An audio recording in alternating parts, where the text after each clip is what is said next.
मित्रों, रामायण में रावण की पत्नी मंदोदरी को तो आप सभी लोग जानते ही होंगे। जी हाँ दोस्तों, वही मंदोदरी जिसने अपने पति रावण को कई ऐसे अनैतिक कार्य करने से दोस्तों रोका था। कहा जाता है रावण की पत्नी मंदोदरी एक ज्ञानी स्त्री थी। वह इस युद्ध का परिणाम जानती थी, इसलिए वह हमेशा से ही इस युद्ध के खिलाफ रहती थी। जब रावण द्वारा माता सीता के हरण के बाद मंदोदरी को पता चली तो वह उस समय रावण को माता सीता को सम्मान और सावधान श्री राम को लौटाने की सलाह दे रही थी। लेकिन घमंडी रावण ने मंदोदरी की बात नहीं सुनी और दोस्तों लंका का विनाश हो गया। राम रावण का युद्ध हुआ जिसमें दोस्तों रावण मारा गया और दोस्तों मंदोदरी चाहकर भी उसे बचा नहीं पाई। लेकिन क्या दोस्तों आप ये जानते हैं कि रावण के मरने के बाद मंदोदरी का क्या हुआ? आखिर दोस्तों कौन थी मंदोदरी? क्या दोस्तों सच में मंदोदरी ने रावण के मरने के बाद विभीषण से सच में शादी कर ली थी क्या? आप भी दोस्तों इन प्रश्नों के उत्तर जानना चाहते हैं तो दोस्तों इस वीडियो में एंड तक अवश्य बने रहिए। लेकिन दोस्तों वीडियो में आगे बढ़ने से पहले हमारे इस प्यारे से चैनल को एक सब्सक्राइब कर दें ताकि दोस्तों हमारी आने वाली वीडियो की नोटिफिकेशन आपको सबसे पहले मिल सके। और साथ में दोस्तों इस वीडियो को कर दीजिएगा लाइक और कमेंट। तो आइए दोस्तों चलते हैं, वीडियो शुरू करते हैं। कौन थी मंदोदरी? हिंदू पुराण के मुताबिक उल्लेखित एक कथा के मुताबिक मधुरा नाम की एक अप्सरा हुआ करती थी जो भगवान शिव से ज्यादा काफी प्रवाहित थी, इसलिए वह उनसे मिलने कैलाश पर्वत पर पहुंच गई। उस वक्त दोस्तों भगवान शिव कैलाश पर्वत पर अकेले थे, माता पार्वती कहीं गई हुई थी। हिंदू पुराण के मुताबिक भगवान शिव को कैलाश पर्वत पर अकेला पाकर अप्सरा मथुरा उन्हें लुभाने की कोशिश करने लगी। दोस्तों कुछ देर बाद जब कैलाश पर्वत पर देवी पार्वती आई तो उसने मथुरा के शरीर पर भगवान शिव का भस्म लगाया हुआ नजर आया, जिसे देखकर माता पार्वती बहुत ही क्रोधित हो गई और दोस्तों क्रोध में आकर उसने मथुरा को श्राप दे दिया कि अगले तुम 12 वर्षों तक मेढकी के रूप में अपना जीवन व्यतीत करोगी। माता पार्वती का श्राप और क्रोध देखकर अप्सरा डर गई और दोस्तों हाथ जोड़कर उनसे माफी मांगने लगी।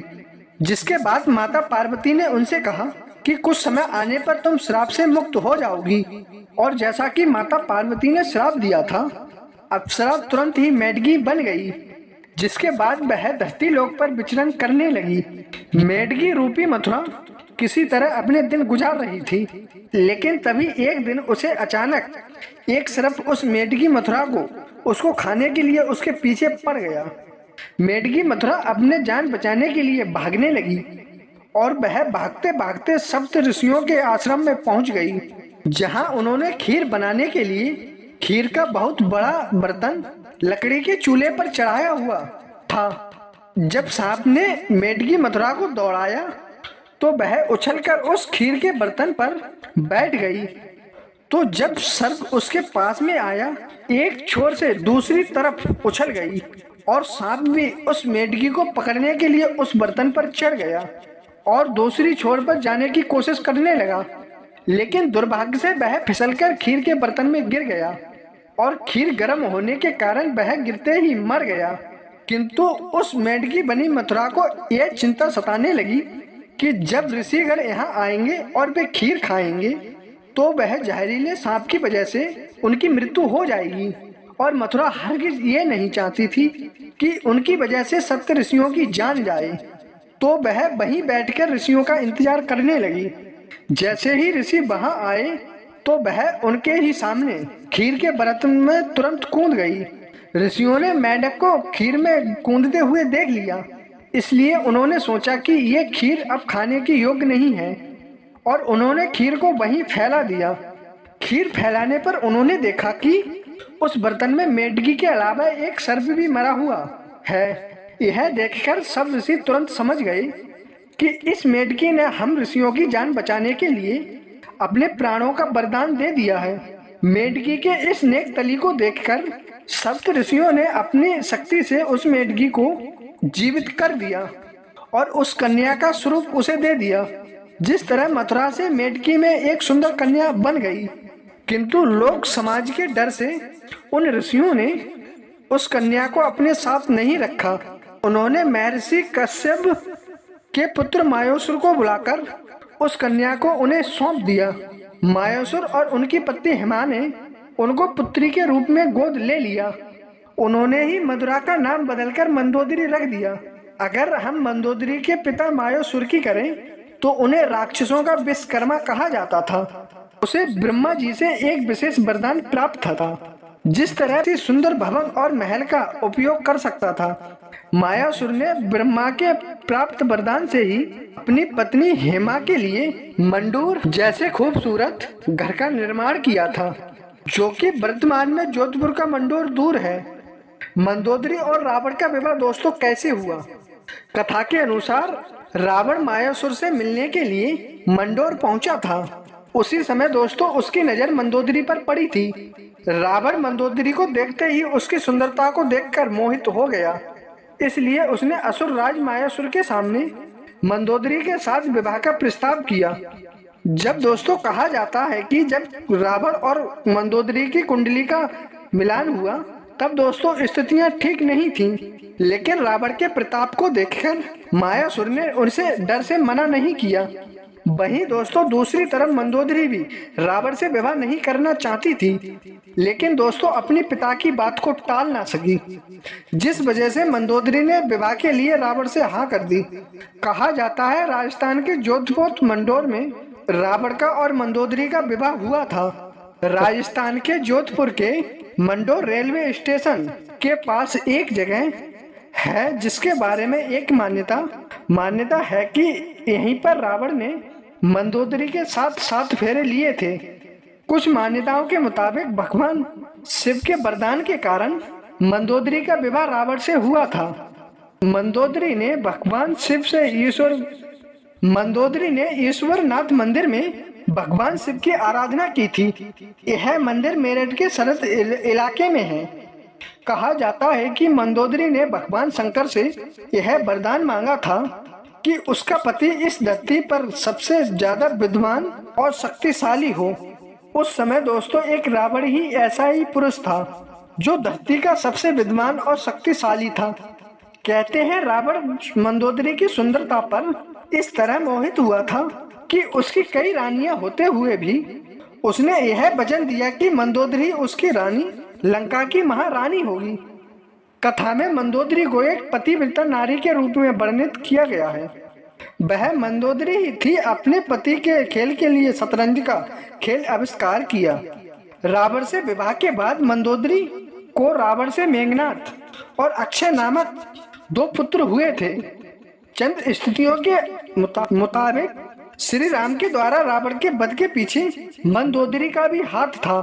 कहा जाता है कि रावण की मृत्यु एक दिव्य बाण से हो सकती थी और उस दिव्य बाण के बारे में सिर्फ मंदोदरी को ही रावण ने बताया था, लेकिन हनुमान जी ने उसे अपनी बातों में फंसाकर बड़े ही चालाकी से इस बाण के बारे में जानकारी हासिल की थी और इस बाण की मदद से प्रभु श्री राम ने उनका वध कर दिया था।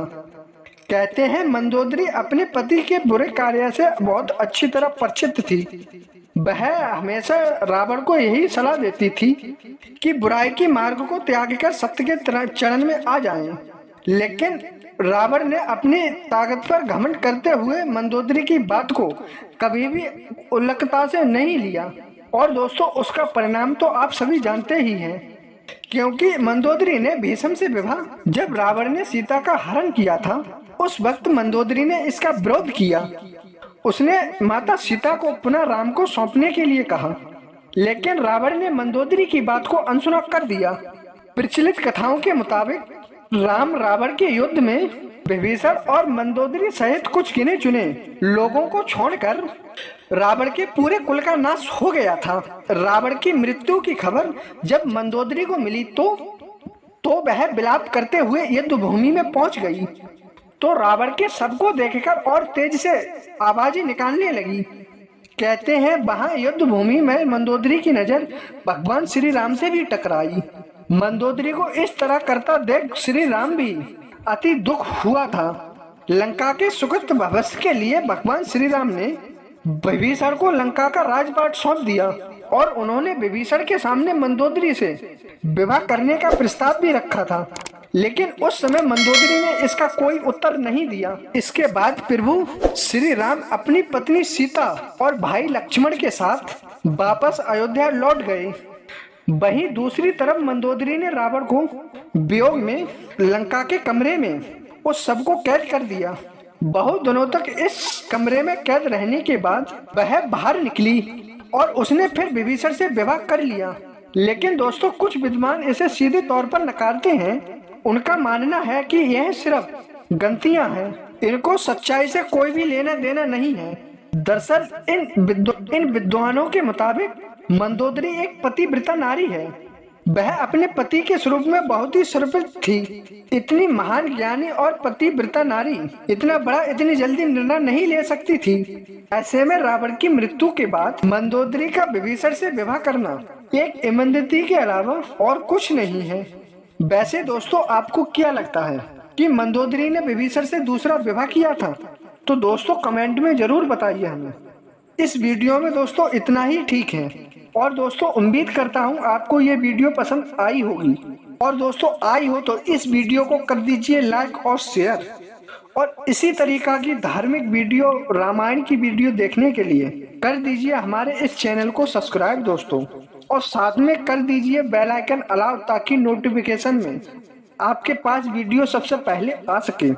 और साथ में दोस्तों कमेंट में जय श्री कृष्ण लिखना मत भूलिएगा। धन्यवाद। मिलते हैं प्यारी सी एक नेक्स्ट वीडियो में। जय श्री कृष्ण, जय राधे, धन्यवाद।